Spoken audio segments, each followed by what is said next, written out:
Lopatka, skapula. Toto je U koho? lopatka hovedzieho dobytka. Vieme to rozlišiť kvôli tomu, že na iných kostiach, ktoré budeme na odozdávke, tu bude mať cartilago skapule, chrupavku. Lenže momentálne tu nie je. Nachádza sa aj u koňa. Nie je výrazná u ošípaných a u mäsožravcov. A ďalej vieme rozlišiť túto lopatku, že z hovedzieho dobytka tým, že vlastne facies lateralis je rozdelená spinou skapule v pomere 1:3.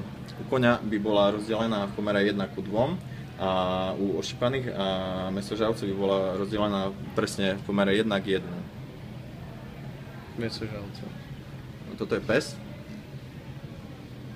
hovedzí dobytok. Na lopatke rozlišujeme margo cranialis, ktoré vlastne končí incizúrou skapule, ktorá je u všetkých živočíchov málo výrazná, okrem ošípanej, kde je veľmi výrazná.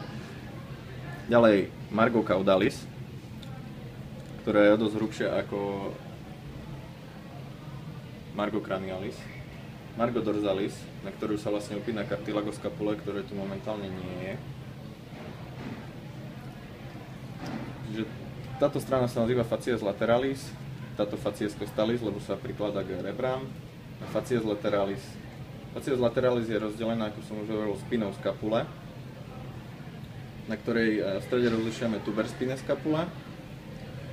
U hovedzieho dobytka je celkom pekne výrazný akromion, ktorý je u koňa málo výrazný. Margo cranialis sa spája s margom dorsalis v angulus cranialis. Margo dorsalis a margo caudalis sa spájajú v angulus caudalis.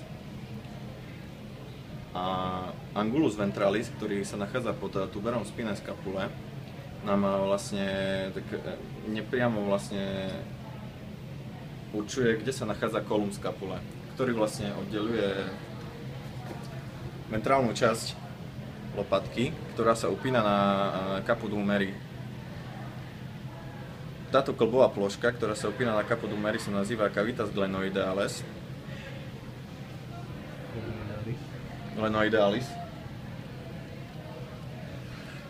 U koňa a u preživávcov je na cavitas glenoidealis ešte incizura glenoideale, ktorá tu momentálne nie je veľmi výrazná. U koňa je výraznejšia.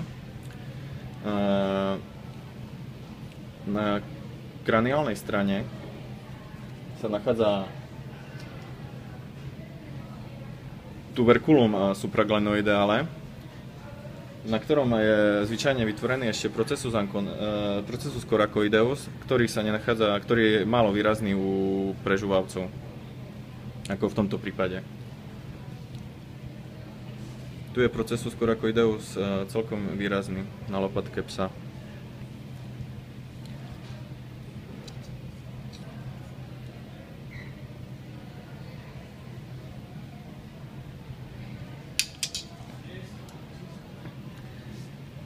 Toto by bola facies lateralis. Tuber spine scapula, vlastne spina scapula nám rozdeľuje lopatku ešte na dve plochy. To je facies supraspinata, facies infraspinata. Facies costalis alebo facies medialis. Facies medialis rozlišujeme konkávnu